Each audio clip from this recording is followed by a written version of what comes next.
कहानी की शुरुआत में हम सैंडी नाम की एक 40 साल की औरत को देखते हैं जो कि एक हाउसवाइफ होती है। सैंडी अपने पति और 2 बच्चों के साथ बहुत खुश थी और वो उनसे बहुत प्यार करती थी। फिर एक दिन सैंडी जब अपने बेटे की बर्थडे पार्टी की वीडियो देख रही थी तब उसे पता चलता है कि उसके पति का मॉली नाम की एक औरत के साथ अफेयर चल रहा है। अब ये देखकर वो बहुत दुखी होती है, जिसके बाद वो अपने पति से डिवोर्स लेकर अपने बच्चों के साथ न्यूयॉर्क आ जाती है। अब अपना घर चलाने और एक नई जिंदगी की शुरुआत के लिए सैंडी नौकरी ढूंढने लगती है और इसके साथ ही उसे रहने के लिए एक जगह भी चाहिए थी, जिसके लिए वो एक कैफे में जाती है जहाँ पर उसकी मुलाकात एरम नाम के एक 25 साल के लड़के से होती है। एरम का भी रिसेंटली ब्रेकअप हुआ था और वो दोनों ही अपनी लाइफ में खुशी ढूंढ रहे थे और इसके साथ ही सैंडी भी अपने बच्चों के साथ न्यूयॉर्क की लाइफ में एडजस्ट होने की कोशिश कर रही थी। इसके लिए वो एक सेल्फ डिफेंस की क्लास ज्वाइन करती है जहां पर उसकी मुलाकात फिर से एरम से होती है। एरम को ग्रेजुएट होने के बाद भी कोई खास अच्छी नौकरी नहीं मिल रही थी, इसलिए उसे पैसों के लिए वो भी काम करना पड़ रहा था जो करना उसे पसंद नहीं था। तभी उस क्लास की टीचर सैंडी को अपना सारा गुस्सा एरम पर निकालने को कहती है, जिस पर एरम भी अपने पति की हरकतों को याद करके अपना सारा गुस्सा उस पर निकाल देती है।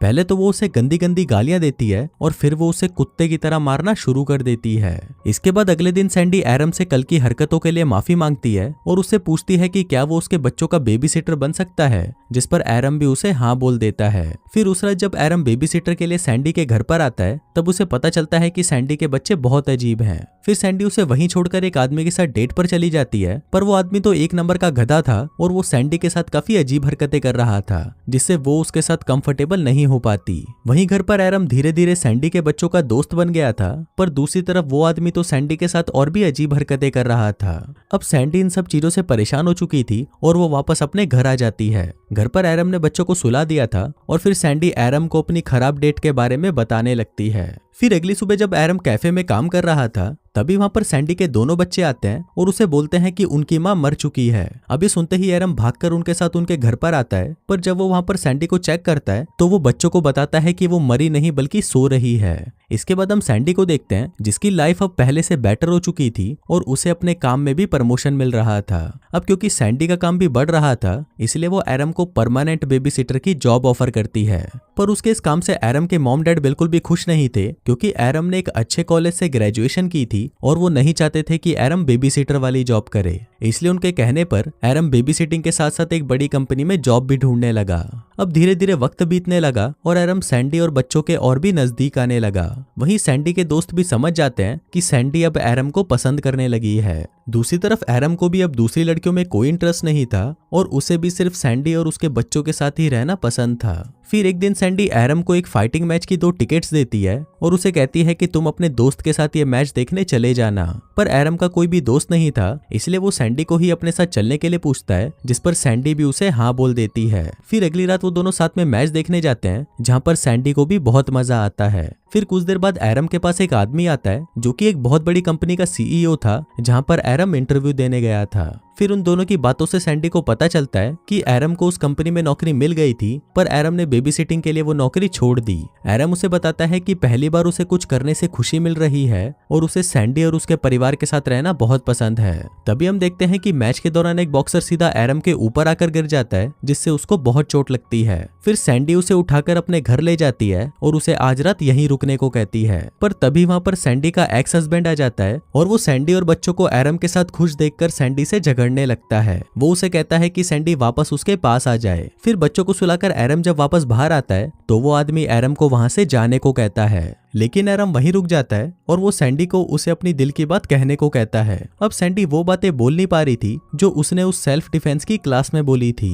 पर जब एरम उसी की बातें उसे वापस बोलने लगता है तब सैंडी भी वही बातें बोलना शुरू कर देती है और वो अपने एक्स हस्बैंड को गंदी गंदी गालियां देने लगती है। सैंडी ने अपने हस्बैंड को वो सारी बातें बोल दी थी जो कई सालों से उसके दिल में थी। फिर अपने पति को वहां से भगाने के बाद सैंडी एरम को कहती है कि कल वो उसे अपने साथ डेट पर ले जा रही है। फिर अगले दिन जब एरम अपने दोस्त को बताता है कि वो सैंडी के साथ डेट पर जा रहा है तो उसके दोस्त को ये सुनकर बहुत बुरा लगता है, क्योंकि उसी रात उसका एक स्टेज परफॉर्मेंस था और वो चाहता था कि एरम भी उसे देखने आए। अब एरम अपने दोस्त को नाराज नहीं कर सकता था, इसलिए वो शाम को सैंडी के साथ उसका शो देखने के लिए आता है। फिर शो खत्म होने के बाद वो सैंडी को अपने साथ एक पार्टी में ले जाता है जहाँ पर वो दोनों एक दूसरे के करीब आने लगते हैं। पर तभी एरम को वहाँ पर उसकी एक्स गर्लफ्रेंड मिलती है और वो उसे कहती है कि वो उसके पास वापस आना चाहती है, पर एरम उसे इग्नोर कर देता है और वापस सैंडी के पास चला जाता है। पार्टी खत्म होने के बाद वो दोनों घर पर आते हैं और साथ में इंटीमेट होने लगते हैं, पर तभी वहाँ पर सैंडी का बेटा उन्हें मजे करते हुए देख लेता है, जिसके बाद अगले दिन एरम खुद ही सैंडी के दोनों बच्चों को उसके और सैंडी के रिलेशनशिप के बारे में बता देता है। दूसरी तरफ सैंडी भी अपने दोस्तों को अपने रिलेशनशिप के बारे में बता देती है कि उसे अपने बच्चों के बेबी सीटर से ही प्यार हो गया। फिर अगले दिन एरम सैंडी को अपने मॉम डैड से मिलवाने के लिए उनके घर लेकर आता है, पर वहाँ पर सैंडी एरम की मॉम की हरकतों से समझ जाती है कि उसकी मॉम को उन दोनों का रिलेशन पसंद नहीं है। पर सैंडी को इससे कोई फर्क नहीं पड़ता क्योंकि एरम उससे और उसके बच्चों से बहुत प्यार करता था।